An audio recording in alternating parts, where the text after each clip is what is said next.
Proudly we hail.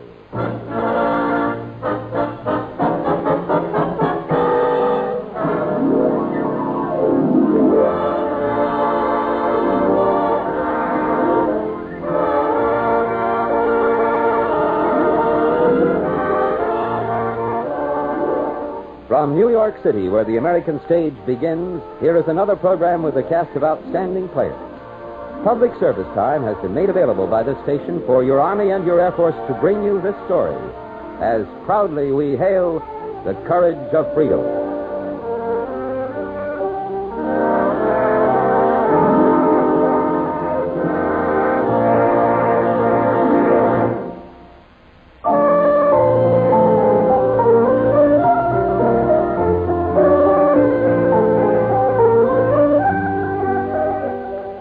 Freedom can be a soaring sound, like a military band marching down Fifth Avenue. And freedom can be as soft and warm a sound as the humming of a mother bending over a cradle. Freedom can wear dignity and greatness, like the Declaration of Independence. Or, as you will hear in our story, freedom can even wear an insignificant and rather funny hat. Our story is entitled, Freedom Wears a Funny Hat. Our first curtain will rise in just a moment, but first... Young men of America, do you hear that sound? That's the sound of one of America's newest defenders of the American way, an F-89 Scorpion jet, an airplane that travels faster than the speed of sound. If you are between the ages of 19 and 26 and a half, if you've had 2 or more years of college and are otherwise qualified, you are eligible to become a part of the Jet Age in the aviation cadet training program that the United States Air Force is making available. Visit your United States Army and United States Air Force recruiting station as soon as possible and get full information. Don't hesitate. America needs you now. And now your Army and your Air Force present the Proudly We Hail production, Freedom Wears a Funny Hat, a story based on an actual incident from the pages of American history.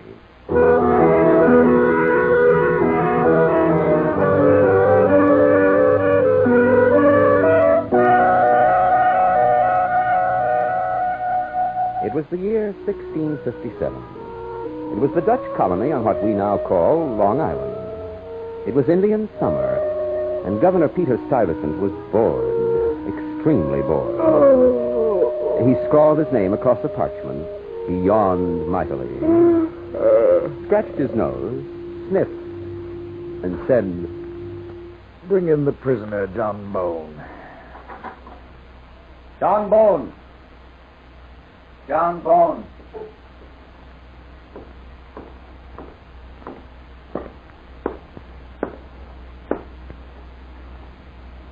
Remove that monstrosity which you laughingly refer to as a hat. Not to any man. I said take it off. Not by my will, sir. A simple way to remove a hat is to remove the head it sits upon. The action would be yours and not mine. And so the guilt. Do you think for a moment I would not take such an action? I think you'd welcome the opportunity. Then doff your hat! No. That I will not do. Are you stupid or just stubborn? I am neither. I'm merely a man who respects God and is humble only before God. I'm a Quaker, a friend. Take off your hat, friend. No. Guard! Rip off his hat!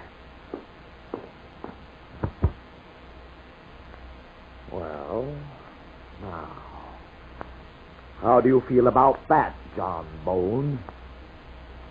I feel pity and compassion and sadness.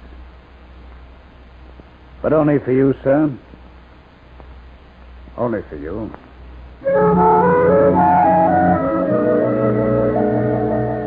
We would be historically wrong to say that all the trouble started because of the fact that John Bone refused to remove his hat, although said hat does enter the story in more than a minor capacity. No, the trouble began brewing long before this meeting between Governor Stuyvesant and John Bone. It started with the hanging of a placard on the wall of a tavern in Flushing, Long Island. It was Christmas Eve, 1657. Young man, would you have the kindness to do an old man a favor?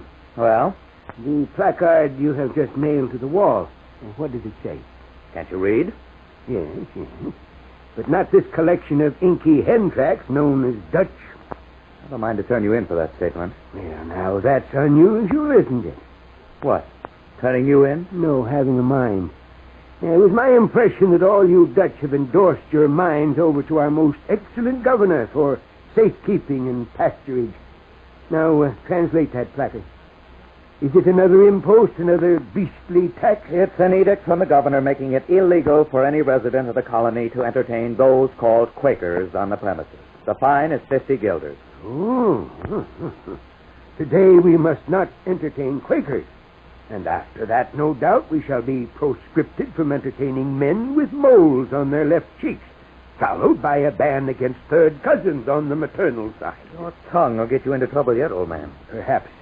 But tyranny afflicts me like an itch, and I find the only way to get relief is to scratch it with my tongue. You'll scratch yourself to the gallows. Well, now, that too is an excellent way to relieve an itch.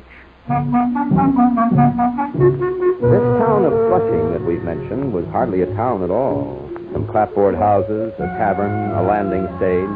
Such was the town. As for the people, they were almost all Englishmen, refugees from the religious persecution of the old land or the bigotry of the new. They came to Flushing because of the promise of liberty of conscience, without molestation or disturbance from any magistrate.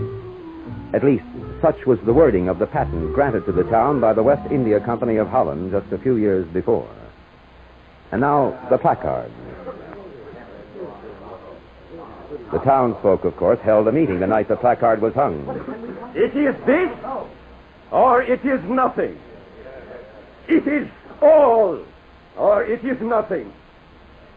We have settled this Tobias wilderness. Feet is the And orator. as it is said in the A Bible, tall, fair man with a face that looks like an exclamation point in brackets. Children.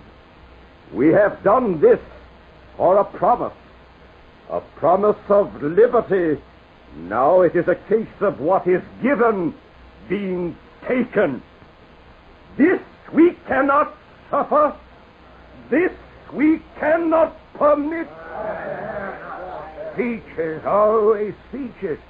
The prisoner condemned to the block moves the onlooker to tears with the power of his words. So what happens? The axe comes down just as fast, and the head rolls just as far. Enough of your speeches. What then can we do? Fight back. Fight Governor Stuyvesant? Why, the devil himself, for truly they are the same. Here, Edward Hart, our esteemed town clerk and scribbler par excellence. Have you a quill sharpened and a spot of paper handy? I have paper. Then write as I say, and write fast, because my bile is flowing fast. Are you ready? I... Right honorable. You have been pleased to send unto us a certain command that we shall not receive or entertain any of those people called Quakers, because they are supposed to be, by some, seducers of the people. For our part, we cannot condemn them in this case. Neither can we stretch out our hands against them to punish, banish, persecute them. For we desire not to judge, lest we be judged. Neither to condemn, lest we be condemned. But rather let every man stand and fall to his own master. Do you have that, Kirkhart? I have it all. Wait now. Do you have the insanity to believe we dare send such a document to the governor? Do we dare not to send this document? Do we dare to stand bareheaded before his wicked authority and bow and scrape every time he eats not well and issues another edict? Listen, we petition. We are free men, and we petition. This remonstrance is not so much a denial of his power to legislate our minds as it is an affirmation of our holy right to defy that power. We will send a remonstrance. The governor's reaction was just as you would expect. Get me the ringleaders. Throw them into jail. Find them. Run them out of the province. Offer a reward to all who give information on those who follow the Quaker sect. Enough of these heresies. I'll have no more. Set them up an Orthodox minister and tax the inhabitants of Flushing for his keep. The English! By my soul, the Lord made the English only to test the patience of the rest of the world!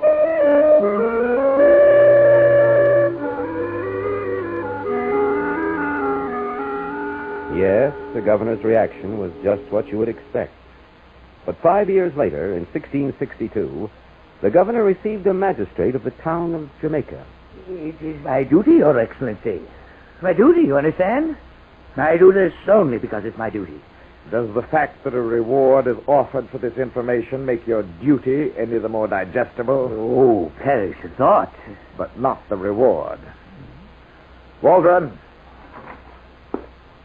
Excellency. Our good magistrate has come with certain intelligence that should interest you, Sheriff. Tell him.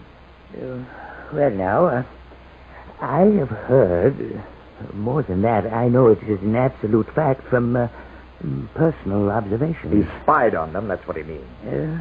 Yes, I investigated the matter personally. In Flushing, sir, there's a man named John Bone who follows the abominable Quaker sect and holds meeting in his house every Sunday. Bone, you say? Aye, Bone. His spelling is Bowne, John Bone. Your order, sir. Bring him in, of course. Through due course of the law, the governor's law, John Bone was held in the guardhouse near the gate of the governor's home. The next morning, as the governor passed on his way to his office, he heard a voice call, Your Excellency! Governor Stuyvesant. Sergeant. Sir? Is someone addressing me? The prisoner called out, sir. What prisoner? I see nothing but a hat sitting on a head. And a most ridiculous hat at that. Prevents me from seeing more. Your Excellency, Sergeant, will you be good enough to explain to the source of this disembodied voice that His Excellency the Governor is normally attended by certain courtesies, the most meager of which is the common decency of a removed hat. Take off your hat when you talk to His Excellency. I'm sorry, but bearing my head is an act against my conscience. All men are equal, and no man is in station above another. Sergeant, did I hear some further talk? The prisoner says he can't bear his head because of his conscience. It must be a wicked conscience that must stay hidden beneath a hat. Your Excellency, I have my convictions. What? Did I hear something? He has his convictions. To which, no doubt, I shall add one of my own. Will you hear me, Your Excellency? It's strange, is it not, Sergeant, that a hat can seriously affect one's hearing? Injustice, Your Sergeant, Excellency. I perceive that we are being plagued by an apparition that hungers for justice. I suggest we lock this ghost in our deepest dungeon until I pursue further the proper procedure against discourteous phantoms. With pleasure, Your Excellency. Your butler, Sergeant. Straighten it. It's awry. Yes, sir.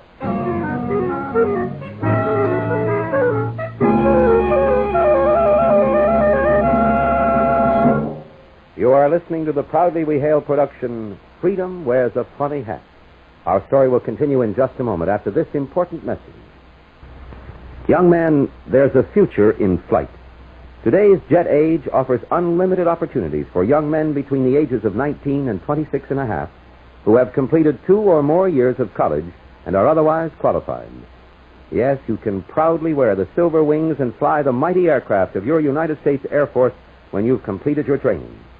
For full details, visit your nearest United States Army and United States Air Force recruiting station today. Remember, the sooner you apply, the sooner you fly.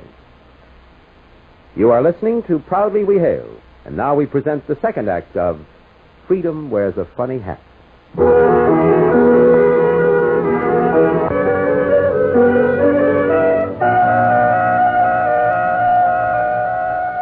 The governor is a man we mustn't judge too quickly, lest we, as they say, be judged ourselves. The good governor was a man of his time, a brave fighter, an honest administrator, and a total bigot. In due time, his conscience got the better of him, and he decided to see John Bone. You remember what happened then. Take off your hat, John Bone. No. Guard! Rip off his hat! Well, now, how do you feel about that, John Bone? I feel pity and compassion and sadness. But only for you, sir. Only for you. Your pity is not needed, and save your compassion and sadness for yourself. John Bone, how do you plead to the charge? I have heard no charge. Then hear it now. Sheriff, read the charge. John Bone, you are accused of being a member of the abominable Quaker sect and of housing members of this sect under your roof in unlawful assembly. How do you plead? I plead the charter. The charter? The patent granted to the town of Flushing by your predecessor, William Keith, contained these words. The settlers are to have and to enjoy liberty of conscience according to the custom and manner of Holland, without molestation or disturbance by any magistrate that may pretend jurisdiction over them. Do you think I am not familiar with the wording of the charter? I think you've overlooked it. I overlook nothing. I am here to preserve peace and not to tolerate heresies. What is despicable about saying that one man is all other men's equal? It is not true. You condemn our beliefs, sir. Do you understand them? This is infamous. Now, what do we say that is so infamous? We say that a person finds God within himself, that every man and woman is ordained at birth into a priesthood of common worship, and that the pulpit is the right of every person desiring to preach the way of the Lord. We take no oaths, sir. We have no professional ministry. We do not doff our hats. That is our belief. You are threats to the peace. You rouse the rabble by your preaching on the open streets, in barns, and wherever you find an audience. We threaten no peace. All we ask for is peace. Plead to this charge and let's have an end of this. I plead to nothing. Your final word? The Lord will have the final word. You are fined the sum of 150 guilders. I will not pay it. The fine shall be 300 guilders for the second offense and banishment for the third. I will not pay it. Take him away. This way, Bone. Bone, Yes. you forgot your hat.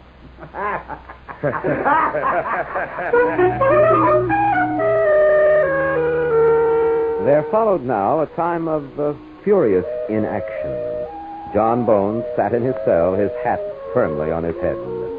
The governor matched stubbornness with stubbornness. The first month, he kept Bone in a dungeon on a diet of bread and water. Then he thought of a better strategy. Move him from the dungeon to a room in the city hall. Feed him well. He thirsts for martyrdom, the fool does. So we shall persecute him with kindness. Bone sat, hat on head, just as firm in the city hall as he had sat in the dungeon. Enough of this. I'll have the poor idiot off my hands. Tell him I will remit his sentence if he promises to leave the province. Enough of this farce. Bone would make no such promise. Leave his door unlocked. Let him sneak away in the night. John Bone was in his room the next day when the guard peered through the unlocked door. Is there no way of ridding myself of this nuisance? Send him back to Flushing. Tell him I grant him the pleasure of his family for 3 days. Or that will be the end of John Bone. 2 hours before his deadline, John Bone waited outside the city hall. I want him off my neck. The whole town's laughing at this comedy, and at me. I say it's enough. Bring John Bone to me. We'll have it out this time once and for all. Bring him to me!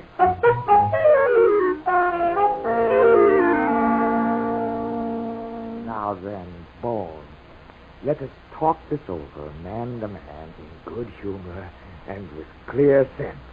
I will pay no fine. Pay nothing. Only leave the province. That I will also not do. And just what will you do, if I may be so bold as to ask? I will stay where I am until you acknowledge the freedom of all people in this province to worship God in a manner of their own choosing.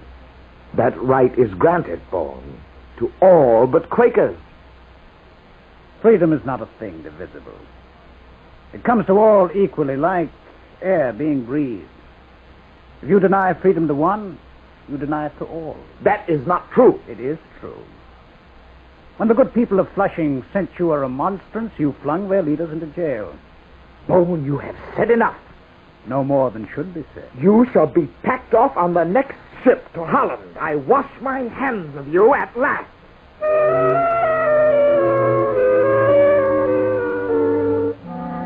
In Holland, that little land of large tolerance, John Bone spoke before the Amsterdam chamber of the Dutch West India Company. To their offer of freedom for Bone and his family in Holland, his reply was brief and very much to the point. I cannot think that you in sober earnest believe that I would subscribe to any such thing, it being the very thing for which I chose freely to suffer want of the company of my dear wife and child, imprisonment of my person, the ruin of my estate. This I did rather than yield to such a thing as you require. Wherefore I have this now to request for you, that the Lord will not lay this to your charge, but give eyes to see and hearts to do justice, that ye may find mercy with the Lord in the day of judgment. And this speech the chamber meditated until their chairman took paper and pen and scratched thereon a short, curt note.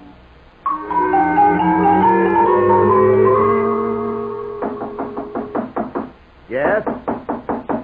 Yes, come in. Don't tear the door from its very hinges. Your Excellency. Well, what is it, Sheriff? You tremble as though you just come from seeing a ghost. What I have seen would send a ghost shrieking. Indeed. And what, pray, is this ghoulish apparition? Bone. John Bone? The same. Where? Here. Here. He waits just outside. By my soul. The Quaker has the courage to return to face me. Well, show the friend in. The friend? Show him in, I say. Yes, Your Excellency. John Bone, His Excellency bids you enter.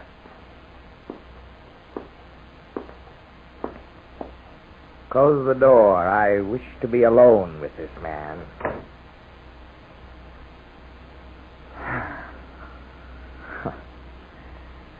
I'm pleased at your safe return, friend. Was your voyage pleasant? A voyage home is always pleasant. I have with me a note from the Amsterdam chamber. A note? It is addressed to you. Ma'am. Thank you.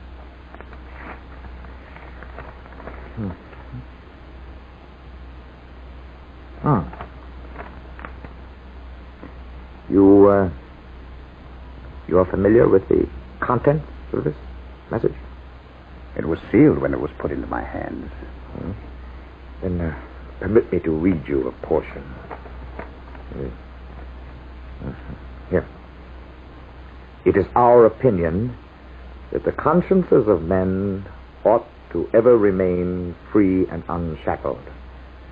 Let every one be unmolested as long as he is modest, as long as his conduct in a political sense is unimpeachable, as long as he does not disturb others or oppose this government.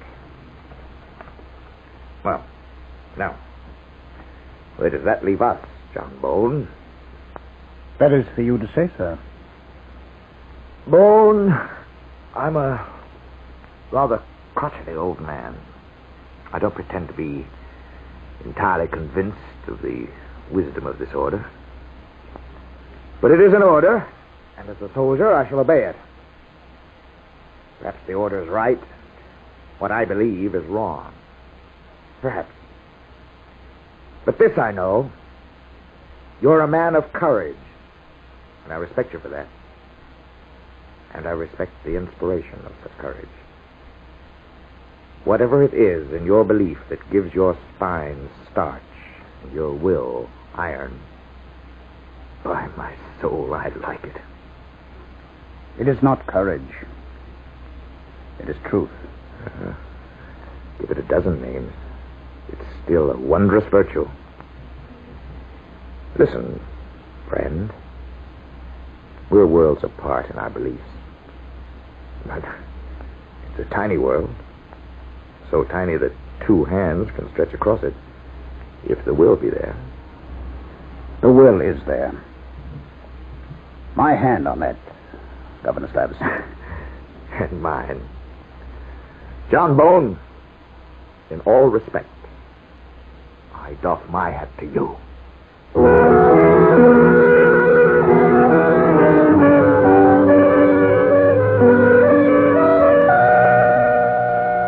Yes, as we said in the beginning of our story, freedom can even wear an insignificant and rather funny hat.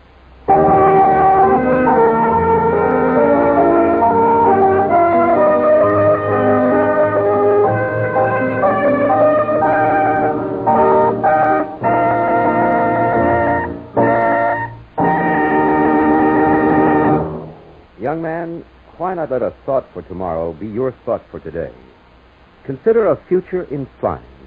Yes, your United States Air Force is offering an exciting, exhilarating life to young men who can qualify. If you are between the ages of 19 and 26 and a half, have completed 2 or more years of college, and can meet other specific requirements, you can be trained to fly the speedy jets and mighty aircraft of today's air age. You can secure your future in flight. For full details, visit your nearest United States Army and United States Air Force recruiting station today.